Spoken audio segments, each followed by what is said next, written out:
Topa bak, topa. Ya bir eləmeyiz. Ayakkabıdan çok başladığımızı batırma ya. Seçkin kalırsan. Sənlə yaxşı, bəsdir. Yaxşı. Qalmadı məndə də seçki, heç çıtlamadım da yazığam məndə. Kəbəri dana. Ha? Video yaxşı bir dənə video eləyib dərsini qoydum. YouTube'a yalnız səssiz qoyuram, səsli qoyuram belə. Oradan bundan səs qoymayacağım. Promo səs belə qoyacağım. Hətta səssiz çıxıb belə qoyuram. Bəs də ta. Sağ ol. Qaldı sağ ol, yaxşı. Cəməzələnsən ha. Aldım bir dənə zəhərləzi, nis almışdım özdə. Ay qol oradan ay. Oy!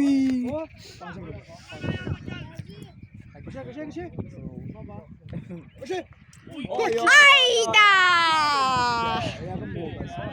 Sən mən də elədim qoldu.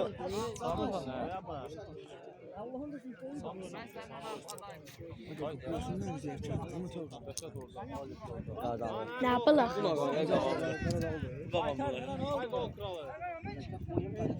Baba indi. Baba indi yola çıkartıyor indi baba.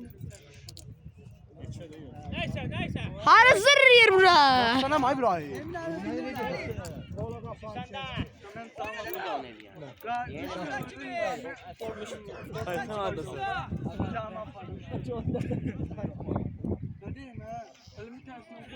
Şakir.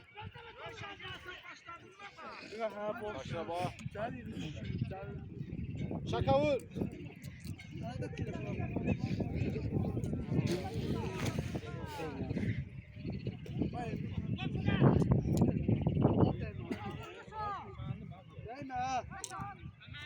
Reşo. Ay Allah diyor. Hırrı. Oynuyor yazıklar. 2 nəfər ətək.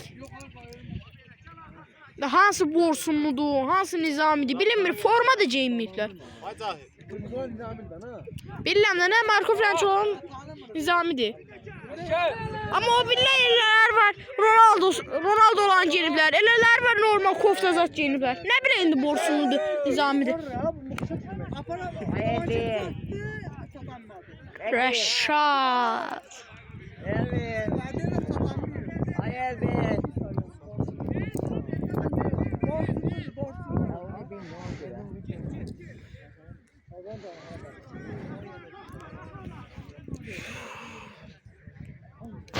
Hadi bir tane.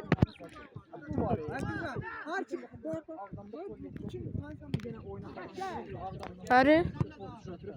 Ha top geldi.